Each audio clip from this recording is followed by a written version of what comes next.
2026 оны төсвийн алдаглыг 1.8 төгрөг байхаар төсөөлөд одоо явж байгаа. Тэгэхээр төрийн албаагчдын цалин нэмэгдсэнтэй холбоотойгоор ерөөдөө бас зардал нэмэгдэх боломжтой гэж үзэж байна. Тэгэхээр таны хувьд зайлшгүй шаардлагатай бос хөтөлбөрүүд ер нь хөрөнгө оруулалтыг одоо хэр зэрэг тонч чадсан гэж үзэж байгаа бол. Энэ жил 2026 оны төсвөр олвол төсөв батлагдах үед болвол ахмадуудын тэтгэвэр тэтгэмжийг инфляцийн түвшингөөр нэмэх одоо багш нарын цалин нэмэх одоо ийм одоо бодлого баримтлсан. За тэр утгаараа бол энэ төсвийн алдагдал бол тодорхой хэмжээнд үүссэн байж байгаа.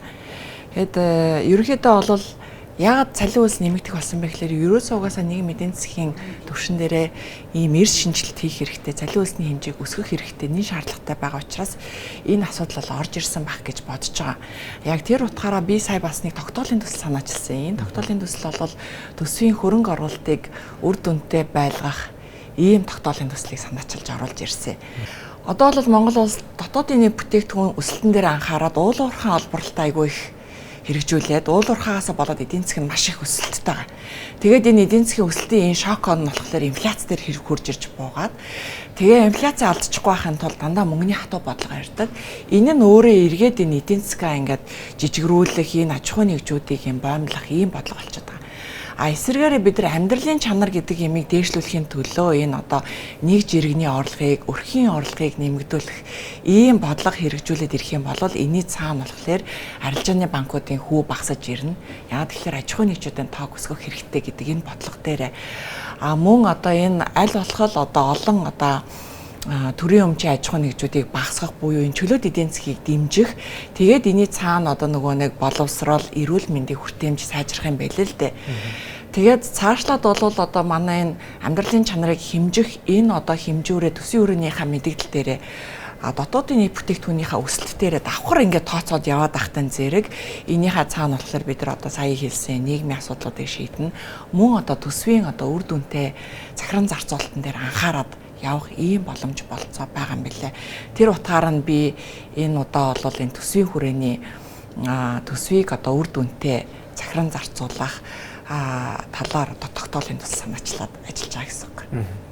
Тэгэхээр сүүлийн 3 жил бас дуусаагүй төслүүдийн одоо өртөг бараг 2.8 төгрөгөөр хэмжигдэж байгаа гэсэн юм тоо байгаа. Тэгэхээр энэ өсөлтийн одоо хамгийн гол шалтгааныг та юу гэж харж байгаа бол төлөвлөлт тааруу байгаа юу эсвэл ер нь хяналт сул байна гэж харж байна.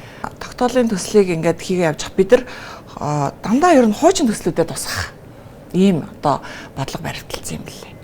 Сүүлд одоо сүүлийн 3 жилд 2537 төсөл арга хэмжээ төсвийн үрээ одоо төсөв батлагдчих ах үед одоо хэрэгжихээр орж ирсэн байна.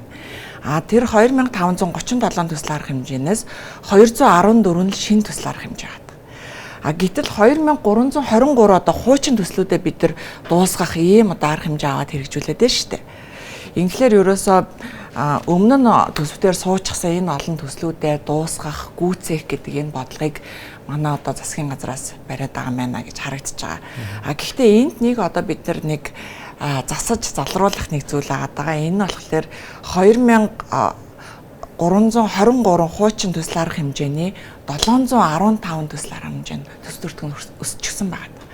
Өсөхдөө 1.9 их найд төгрөгөөр өссөн байгаа байхгүй юу. Тэгэхээр 2323 төсөл арга хэмжээний 715 төсөл арга хэмжээний төс төртгөн өсөөд тэр 1.9 их найдаар өсчихсөн байна гэдэг чинь дээд хязгаар биш. Цаашлаад магадгүй энэ төслүүд маань хэдэн жилийн дараа дуусах юм. Тэр одоо дахиад энэ дуусах явцад дахиад төсөв төртгөн хүрэлцэхгүй байх эрсдэл мөн сангийн яамд мөн засгийн газарт ирээдүйд бас энэ төсвийн ер нь ямар дарамт ачаалал ирж болох вэ гэдгийг бас тооцоолох төвөгтэй байгаа юм л да. Цаашлаад энэ 2223 энэ төсөл арга хэмжээ маань ч гэсэндээ бас дахиад нэгээрээ нэмэгдэх юм аталтай байгаа учраас энэ хуучин төсөл арга хэмжээнүүдийг бид нар ер нь хэрхэн зөв зохицуулах вэ гэдгийг одоо шийдэх ёстой. Буюу одоо тогтоолын төслөөр бол нэгэн тал одоо энэ өссөн нэмэгдсэн төсөл арга хэмжээнүүдийн жагсаалтыг гаргаж ирээд энэ одоо өссөн нэмэгдсэн шалтгааныг нь олж тогтоогоод хэрвээ одоо үнэхээр одоо төсөв төртгөн хүрэлцэхгүй байгаа мөн цаашлаад одоо энэ засгийн газраас нэмэлт санхүүжилт хэрэггүй гэж үзэж байгаа төсөл арга хэмжээ байх юм бол тэрний санхүүжилтийг нь зогсоох мөн цаашлаад дуудлага худлаанд оруулаад ингээд засгаас дахиж нэмж мөнгө гарахгүй сангийн яамд ачаалал бага үүсгэхээр ингэж ажиллах ёстой гэдэг ийм байр суурьнаас тогтоолын төсөл санаачилсан.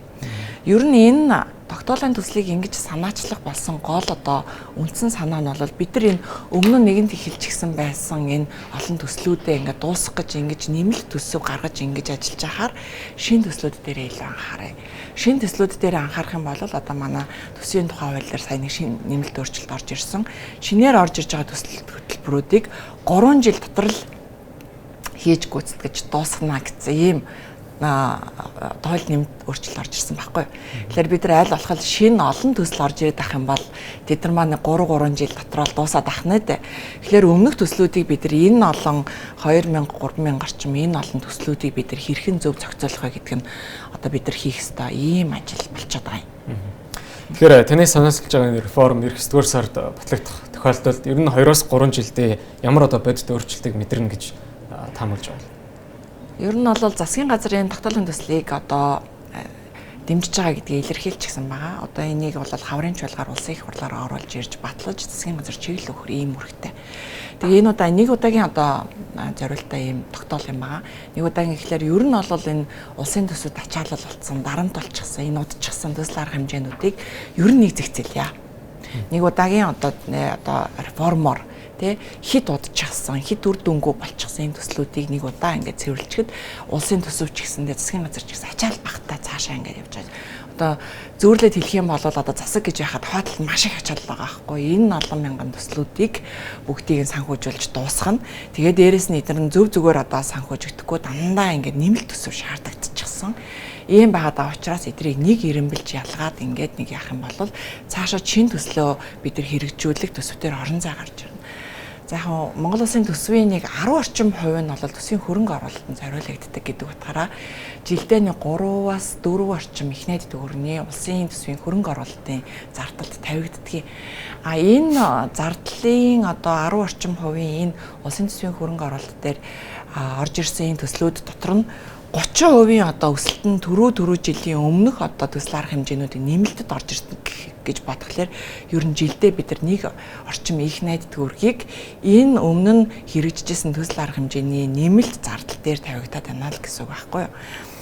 Энийг хэрэг бид нар тогтоолын төслөөрөө шийдээд энийг багасгах бүр одоо нэмэгддэггүй болгох ийм одоо арга хэмжээ авч ирэх юм бол бид нар төсөв дээрээ жилдээ нэг орчим их найд төгрөгийг аль нийгмийн хамгийн хэрэгцээтэй төсөлд оруулж ирнэ гэсэн үг.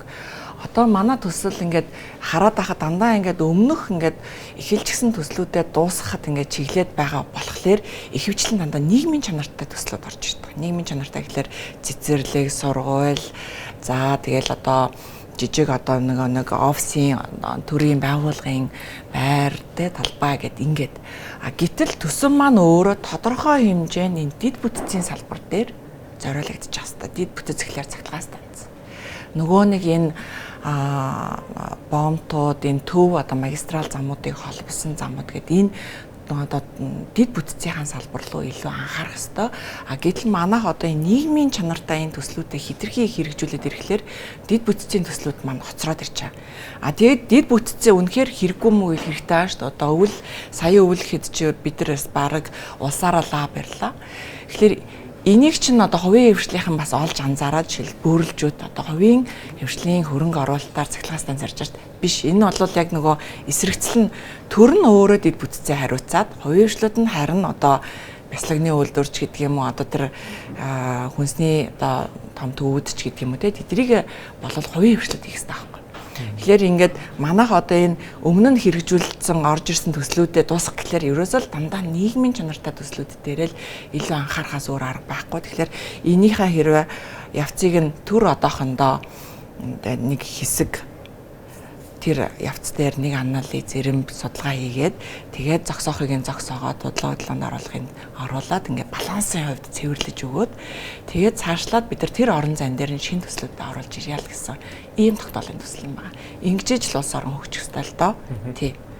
Тэгэхээр эцэст нь би танаас товч асууд улсын хурлын гишүүдээс заримдаа тойргийнхоо төсрийг тодорхой шалгуургүй төсөв суулгадаг гэх юм хандлага байдаг. Тэгэхээр хардлага байдаг. Тэгэхээр ер нь төсөвт орон нутгийн төслүүдийг оруулах эрх мэдлийг хуулиар хязгаарлах шаардлагатай гэж тайлх уу?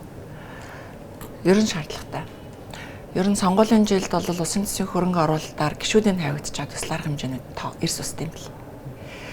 улсын төсөвт одоо улсын их хурлын гишүүд хэрвээ ямар нэгэн төсөл арга хэмжээ тавих гэж байгаа бол тэрийг заавал одоо тухайн жил нь гинт ингэж төсөл арга хэмжээ оруулж ирж хахаар энийг одоо бид нар Монгол улс чинь урт дунд хөгжлийн бодлого төлөлтөй, жилийн хөгжлийн төлөвлөгөөтэй тэнцээсээ бид нар төсөв улсынхаа төсвээр суулгаддаг тийм үү.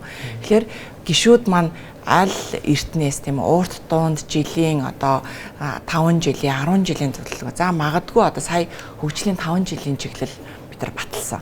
Тэр төлөлтүүд дээрээ тухайн өөрийнхөө одоо сонгогдсон тойргийн хэрэгцээтэй тэр одоо бүтээн байгуулалтын төсөл арга хэмжээнүүдийн саналуудыг оруулж ирээд тэнцэнээсээ жилийн хөгжлийн төлөвлөгөөрөө оруулж ирээд жилийн хөгжлийн төлөвлөгөөнөөс улсын төсвөргөө оруулж ирдэг.